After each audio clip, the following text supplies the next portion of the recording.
ದೆಹಲಿಯಲ್ಲಿ ವಿದ್ಯಾರ್ಥಿಗಳ ಮೇಲೆ ಲಾಠಿ ಚಾರ್ಜ್ ಖಂಡಿಸಿ ಮಾಜಿ ಸಿಎಂ ಸಿದ್ದರಾಮಯ್ಯ ಕೇಂದ್ರ ಲಾಠಿ ಮೂಲಕ ಪ್ರತಿಭಟನೆಯನ್ನ ಧ್ವನಿ ಅಡಗಿಸ್ತಾ ಇದೆ ಅಂತ ಹೇಳಿ ದೆಹಲಿಯಲ್ಲಿ ವಿದ್ಯಾರ್ಥಿಗಳ ಮೇಲೆ ಲಾಠಿ ಚಾರ್ಜ್ ಖಂಡಿಸಿದಂತ ಮಾಜಿ ಸಿಎಂ ಸಿದ್ದರಾಮಯ್ಯ ಕೇಂದ್ರ ಲಾಠಿ ಮೂಲಕ ಪ್ರತಿಭಟನೆ ಧ್ವನಿ ಅಡಗಿಸ್ತಾ ಇದೆ.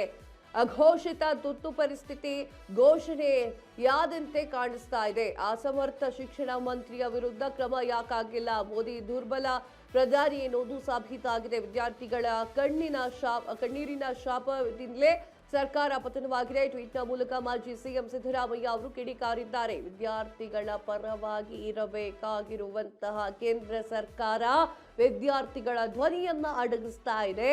ಲಾಠಿ ಚಾರ್ಜ್ ಮಾಡೋ ಅವಶ್ಯಕತೆ ಏನಿದೆ? ಲಾಠಿ ಚಾರ್ಜ್ ಇಂದ ಅವರ ಧ್ವನಿಯನ್ನ ಯಾಕೆ ಕಿತ್ಕೊಳ್ತಾ ಇದ್ದಾರೆ ಮೋದಿ ಅಂತ ಹೇಳಿ ಪ್ರಶ್ನೆ ಮಾಡ್ತಾ ಇದ್ದಾರೆ.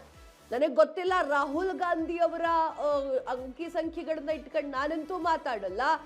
ನಾನು ಕೇಳಪಟ್ಟ ಹಾಗೆ, ನಾನು ನೋಡ್ಪಟ್ಟ ಹಾಗೆ 4ರಿಂದ 5 ಬಾರಿ ಪ್ರಶ್ನೆ ಪತ್ರಿಕೆ ಸೋರಿಕೆ ಆಗಿದೆ. ಪ್ರತಿ ವರ್ಷವೂ ಕೂಡ ಅದೇ ಆಗ್ತಾ ಇರೋದು. ಒಂದೇ ಒಂದು ಮಂತ್ರಿಯನ್ನ ಕೆಳಗಡೆ ಇಳಿಸಕ್ಕಾಗ್ತಾ ಇಲ್ಲ. ಬಿಸ್ನೆಸ್ ಅನ್ಕೊಂಡಿದ್ದೀರಾ? ಎಜುಕೇಶನ್ ಬಿಸ್ನೆಸ್ ಅನ್ಕೊಂಡಿದ್ದೀರಾ? ನೀಟ್ ಪ್ರಶ್ನೆ ಪತ್ರಿಕೆ ಸೋರಿಕೆ ಆಗೋದು ಚಿಕ್ಕ ವಿಷಯ ಅಂತ ಅನ್ಕೊಂಡಿದ್ದೀರಾ?